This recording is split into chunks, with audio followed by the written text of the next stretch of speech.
Bonsoir à toutes et tous, ce samedi à 19 h à l'occasion de la 23e journée de Ligue 1, ça passe très vite. L'AS Saint-Etienne reçoit le SCO d'Angers, retour donc à Geoffroy Guichard après la gifle reçue au stade Vélodrome 5-1. Les Stéphanois vont devoir enfin retrouver le chemin de la victoire, une victoire qui date maintenant à la dernière, c'était début janvier contre le stade de Reims. Il va falloir s'imposer de nouveau, prendre des points face à un concurrent direct pour le maintien qui compte quand même 8 points d'avance sur l'AS Saint-Etienne. Il ne faut surtout pas laisser cet adversaire s'échapper à 11 points. Les Verts sont attendus dans un chaudron qui va quand même être bien rempli. Environ 31 000 supporters sont attendus selon les informations d'Evect. Ça montre que le peuple vert est toujours fidèle. Les deux COP sont là. Les 4 tribunes sont ouvertes. Donc j'espère qu'en tout cas, tout le monde va pouvoir pousser, encourager et mener les Verts jusqu'à la victoire. Je vous propose d'en parler dans quelques instants dans cet avant-match. Juste avant de débuter, n'oubliez pas de vous abonner, de liker la vidéo et on se retrouve juste après le générique.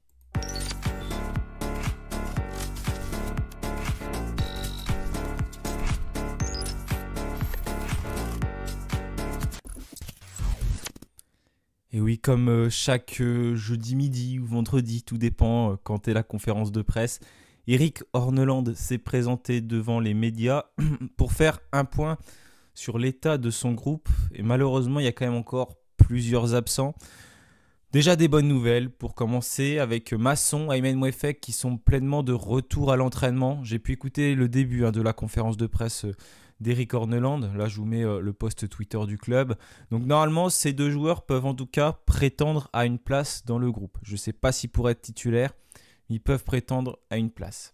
Denis Sapia poursuit sa réathlétisation. Donc c'est encore trop tôt pour Denis Sapia qui pourrait revenir peut-être plus la semaine prochaine. En tout cas, pas lors de cette affiche contre Angers. Anthony Briançon a quelques soucis physiques. Et Pierre Cornu a reçu un coup ce matin. Donc Saint-Etienne privé de latéraux. Masson qui pourrait revenir d'un côté. Mais on a peu de certitude sur le fait qu'il est capable de débuter. Et de l'autre, Pierre Cornu qui est blessé, tout comme Denis Sapia.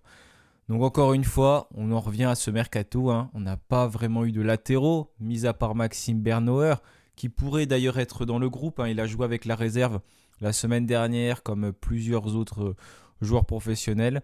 Mais on ne s'est pas véritablement renforcé à ce poste-là, parce que Bernauer, ce n'est pas un latéral de métier, c'est plus un défenseur central. Ensuite, on a Igor Miladinovic et Ibrahim Sissoko qui sont malades aujourd'hui, donc ce jeudi. Je ne sais pas si c'est la grippe, mais on sait que ça a quand même frappé du côté de l'AS Saint-Etienne. Et puis la grippe, elle est particulièrement virulente cette année. Et on sait quand ça frappe un groupe, ça peut malheureusement aller très vite. J'espère que c'est pas ça, je ne sais pas du tout ce que c'est.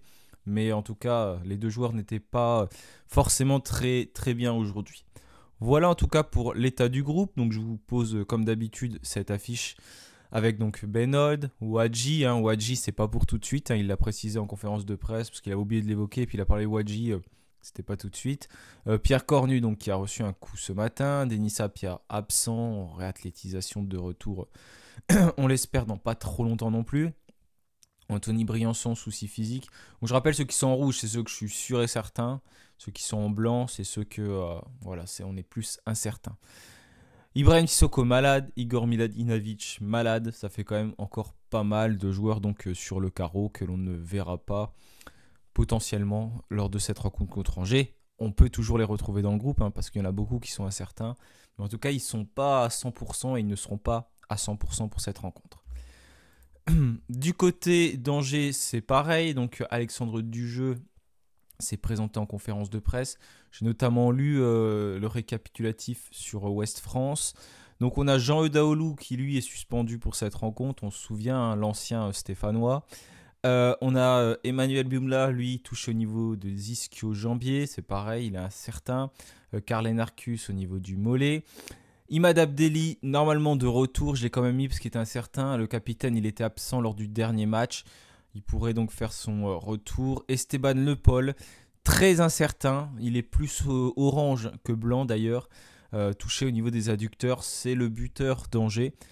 Il devrait en tout cas ne pas être là pour ce match. On a Emmanuel Bumla qui est touché aussi au niveau des ischios. Je l'ai déjà mis avant, en fait, je l'ai fait 2 fois que je le mets. Et puis Cédric Outonji, touché au niveau du tendon d'Achille, le défenseur central, qui normalement ne devrait pas faire partie du groupe d'Angers. Donc Saint-Etienne a plusieurs absents, mais on se rend compte que Angers également, dont leur meilleur buteur Esteban Le Paul, mais potentiellement tout de même le retour de leur capitaine Imad Abdelli. Cette équipe d'Angers, on la connaît bien, on l'avait battue 2 fois l'année dernière en Ligue 2. Elle nous a battus cette année en Ligue 1. On se souvient du match aller qui avait été très compliqué pour les Verts et qui en avait pris beaucoup. Je crois qu'on en avait pris 4. Il va falloir se relever, ne pas penser à ce qui s'est passé à l'aller et puis surtout réussir à prendre sa revanche au retour. Il y a des matchs qui seront importants à gagner en cette fin de saison. Tous seront importants à gagner, bien sûr. Il faudra prendre des points. Et Angers, c'est un adversaire où on est obligé de prendre 3 points. Il n'y a pas le choix contre ce genre d'équipe-là. Si tu ne prends pas 3 points, franchement, c'est que tu ne mérites pas du tout ta place en Ligue 1 parce qu'il faut prendre ces points-là. Mine de rien, ça avance le championnat. On est à la 23e journée, ce qui veut dire que derrière, il reste 11-12 journées. Ça va très très vite. Ça ne fait pas beaucoup de points qui restent à distribuer. À vue de nez, il reste entre 35 et 40 en gros. Donc, vous vous rendez compte, on va pas y avoir les équipes qui sont devant comme Angers, là, qui comptent 8 points. Si elles gagnent, ils ont 11 points. Ils ont un quart des points d'avance de ce qui reste, même plus, ce qui est quand même assez énorme. Donc il va falloir absolument ne pas laisser partir ce genre d'équipe-là. Ces matchs, ils sont très très importants. Toute la saison est importante, mais plus on se rapproche bien évidemment de la fin, plus tout le monde regarde. Et puis au niveau comptable, au niveau de la confiance, ça compte énormément. D'autant plus que là, le mercato est passé. On connaît nos faiblesses, mais ce n'est pas pour autant qu'on va pouvoir se renforcer parce qu'on ne peut plus recruter de joueurs. Voilà en tout cas pour l'importance, il faut bien s'y mettre en tête. On a plusieurs joueurs stéphanois aussi sous la menace d'une suspension.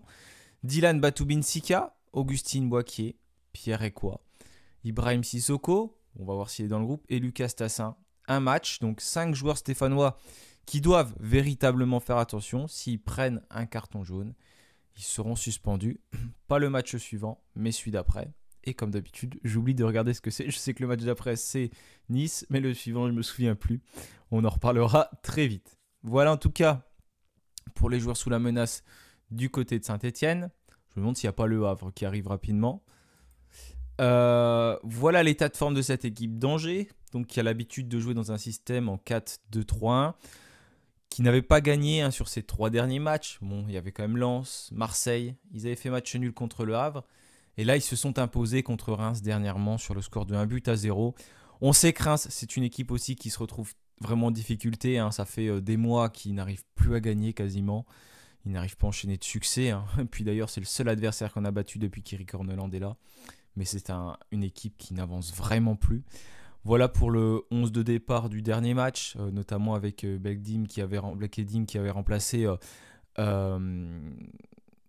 Abdelli, dans la composition de Alexandre Dujeu. Bon, il y a des joueurs qu'on connaît bien, Esteban Le Paul, donc qui devrait être absent, Zinedine Ferrat, Jean-Eudes Aoulou, pareil, absent, Bamba, Lefort, Fofana, le gardien.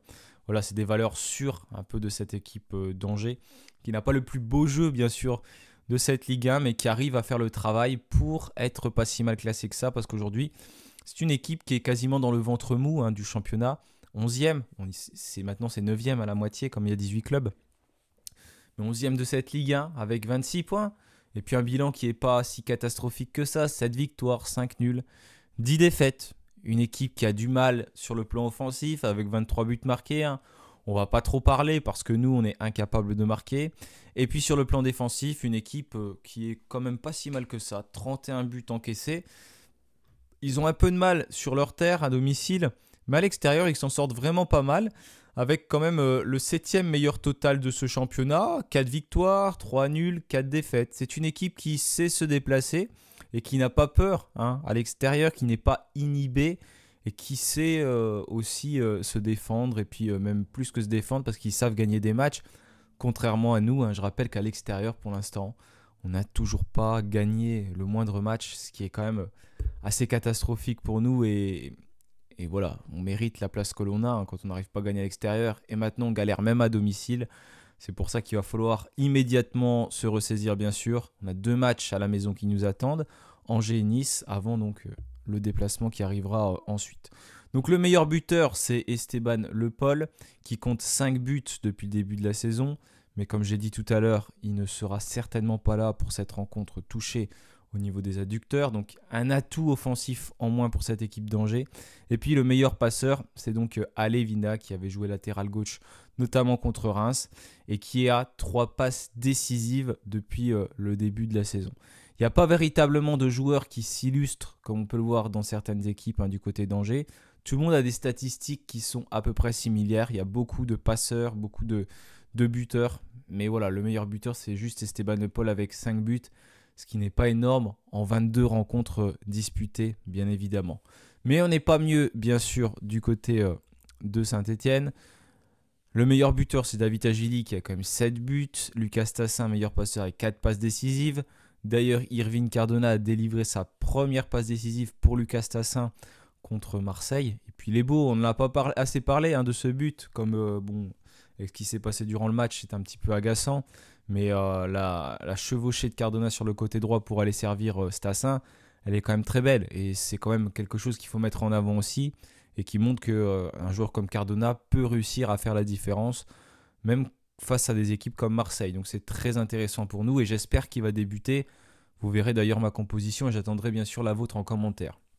Bon, par contre, c'est sans commentaire au niveau des derniers résultats. Comme vous le voyez, on est incapable de gagner. Pire encore, on prend but sur but. Mine de rien, 5 buts contre Marseille, 2 contre Rennes, 4 contre Lille, ce qui fait 11 buts encaissés sur les 3 derniers matchs, ce qui est énorme. Et puis, on ne fait pas de clean sheet depuis qu'Orneland est là, c'est simple. On n'a pas réussi à faire de clean sheet en 2025. Et quand on est une équipe déjà qui est en difficulté sur le plan offensif, si sur le plan défensif, tu n'arrives pas à enchaîner, à faire des choses cohérentes, et ben derrière, tu ne seras pas capable de prendre des points, malheureusement. Et c'est ce qui se passe du côté de Saint-Etienne. On est toujours barragiste de cette Ligue 1. Les résultats nous ont plutôt été favorables la semaine dernière. Donc ça, c'est positif pour nous. Le Havre, je crois que c'est incliné contre Nice. Montpellier contre Lyon. Nantes qui avait pris 7 buts à 1 contre Monaco. Reims qui avait perdu justement contre Angers. Voilà, ça n'avait pas trop avancé, tant mieux pour nous. Donc personne ne s'est véritablement rapproché, donc ça c'est positif. Mais il ne faut pas se laisser décrocher par le haut. Et comme je disais tout à l'heure, notamment cette équipe d'Angers qu'il ne faut pas, bien sûr, laisser s'en aller. 20 buts marqués, donc 50 buts encaissés. Voilà, vous voyez les statistiques. À domicile, on recule malheureusement de journée en journée parce qu'on n'y arrive plus trop. Et puis à l'extérieur, c'est sans commentaire. Voilà la dernière composition alignée par Eric Orneland qui va une nouvelle fois faire des choix, notamment sur les côtés. Dans ce que j'écoutais pour la conférence de presse, il avait été interrogé notamment avec les absences d'Apia, de Cornu, comment faire sur les côtés. Il a parlé de joueurs qui pouvaient jouer. Petro qui avait bien dépanné pour lui à droite, je ne suis pas vraiment d'accord, même si Petro il a fait son match, il a fait ce qu'il a pu, mais ça ne doit pas être une solution. Petro, on sait que déjà à gauche ça peut être compliqué pour lui, il a vite fait de se faire dépasser notamment sur le plan technique et puis quand il est pris de vitesse.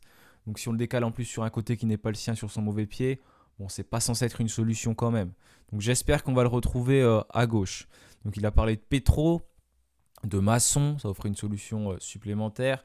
De Kevin Pedro également, un jeune joueur qu'on va peut-être voir sur ce match, mais j'y crois pas trop en tout cas en tant que titulaire, parce qu'il aurait peut-être fait démarrer contre Marseille notamment. Et puis Maxime Bernauer, bien évidemment, la nouvelle recrue stéphanoise, que l'on attend un jour titulaire, lui comme j'ai dit tout à l'heure aussi, qui a joué quelques minutes, notamment avec l'équipe réserve stéphanoise. Le week-end dernier, j'ai pas vu le match, je peux pas vous dire, mais je crois qu'il y a le replay disponible sur YouTube si ça vous intéresse et que vous voulez voir les premières minutes de Maxime Bernauer. Et puis en attaque, il a aussi parlé des atouts qu'il avait, Boakier, Davitashvili et puis Cardona. Il a notamment dit que Davitashvili, c'était la valeur en gros la plus sûre, parce qu'il avait engrangé du temps de jeu.